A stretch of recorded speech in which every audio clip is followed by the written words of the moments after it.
Assalamualaikum warahmatullahi wabarakatuh. Perkenalkan, nama saya Safata Syateh Larissa, NIM D41190348. Golongan A, Program Studi Manajemen Agroindustri. Saya di sini akan menjelaskan siklus daur hidup produk Frisian Flag. 1. Tahap perkenalan. Frisian Flag pertama kali berdiri di tahun 1870, ketika para peternak bergabung dalam koperasi peternak sapi perah di seluruh Belanda. Pada tahun 1913, sekitar 30 koperasi memutuskan untuk mendirikan perusahaan sendiri di Leeuwarden dan pabrik pengolahan susu yang bernama De Coöperatieve Condensfabriek Friesland atau pabrik susu kental manis Friesland, dikenal dengan nama susu bendera oleh masyarakat Indonesia.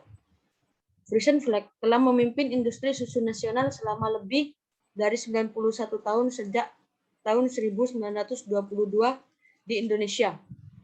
Tak heran jika Frisian Flag kini identik dengan susu dan pertumbuhan dari generasi ke generasi. Pada tahun 1969, pabrik Pasar Rebo mulai dibangun dan pada awal 1971, pabrik tersebut mulai memproduksi susu kental manis untuk dipasarkan ke seluruh penjuru tanah air.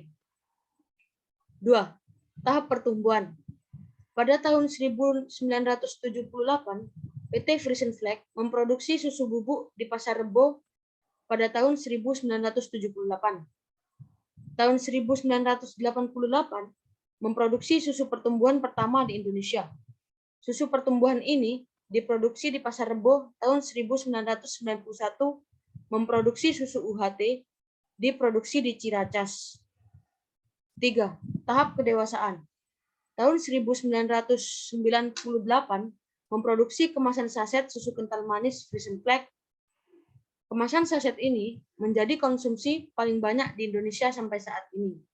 Tahun 2010, PT Frisian Flag mengubah logo Frisian Flag dengan warna yang lebih cerah, dinamis serta tulisan Frisian Flag yang lebih besar di dalam lambang bendera. Hal ini dilakukan Frisian Flag karena Frisian Flag selalu ingin mengikuti perkembangan zaman. Frisian Flag mulai melebar pemasarannya ke Pulau Papua, dan ternyata Frisian Flag di Papua penjualannya laku keras. Setelah 90 tahun tepatnya, tahun 2012, Frisian Flag dan Senut South Asia Nutrition Survey diluncurkan di Indonesia. Tahun 2013, Friso mulai diluncurkan di Indonesia. Tidak lama berselang tepatnya 2014, Frisian Flag mengganti kemasan baru berupa FF Sub Prima. 4. Tahap penurunan. Sampai saat ini, belum ada hal yang membuat PT Frisian Flag Indonesia mengalami kemunduran atau penurunan. Ada beberapa kebijakan yang dibuat PT Frisian Flag demi mensejahterakan masyarakat Indonesia. Kebijakan yang dilakukan PT Frisian Flag: bekerja sama dengan sekolah di Indonesia untuk mensosialisasikan mengenai pemahaman pentingnya nutrisi, memberikan kesempatan untuk anak sekolah, mengadakan kunjungan pabrik. Sekian penjelasan siklus produk Frisian Flag dari saya. Kurang lebihnya mohon maaf. Wassalamualaikum warahmatullahi wabarakatuh.